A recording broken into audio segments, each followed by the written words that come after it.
என்னன்னு சொன்ன இன்றைக்கு எடுத்த காசு இப்போ இவன் இன்றைக்கு சேர்த்த காசுன்னா கண்டாவளம் மண்ணெல்லாம் ஆர்டர் பண்ணிட்டான் வீடு வந்து புதுசாக கட்ட போகிறான் அந்த அளவு கால் சேர்த்து போட்டு இவன் இப்போ பைக் கொண்டு பார்த்து போய் இது பார்த்துட்டு வரான் லீஸில் ஒரு பைக் என்ன விளையாட ஊர் போகாம படுங்க டக்கண்டு பணக்காரன் வந்தப்ப இப்போ பக்கண்டு எல்லாம் விசாரிக்கிறானല്ലോ எங்கே சொத்து வந்தேன் அந்த பையத்தில் லீஸ் எடுக்கு இவன் இருக்கான் இல்லோ இவன் இப்போ அவுடிக்காரருக்கு பிளான் பண்ணி கொண்டுருக்கான் இல்லை கள்ள காசுல சாப்பிட்றது இந்த ஆளை பார்க்க எங்களுடைய இந்த 33 லட்சம் பணி காசு சேகரிப்பில் பணித்திட்டத்தின் பிரதான தலைவராக எமது செந்தூரன் அவர்கள் வந்து இந்த அவரது என்னது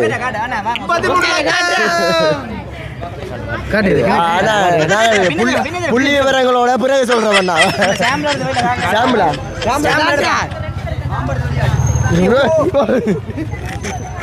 அண்ணா இவ்வளோ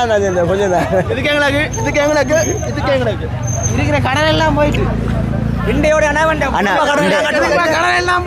இன்றைக்கு வந்து எந்த பயனுமே இல்லாத ஒரே ஒரு நபரி வர்றான்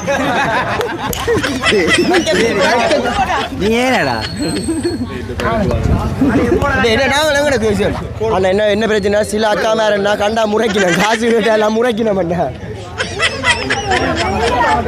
நேற்று செந்தூரன் சொன்னவர் திட்டம் இருக்க கிட்ட வரட்டுமெண்டு உங்களோட திட்டம் என்ன கிட்ட வந்துட்டோ இல்லை தூரம் போயிட்டோ இப்போ இந்த உதாரணம்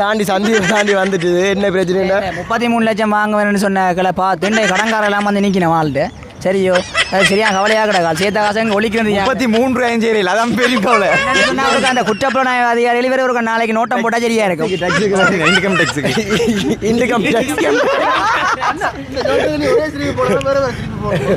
என்ன பிரச்சனைடா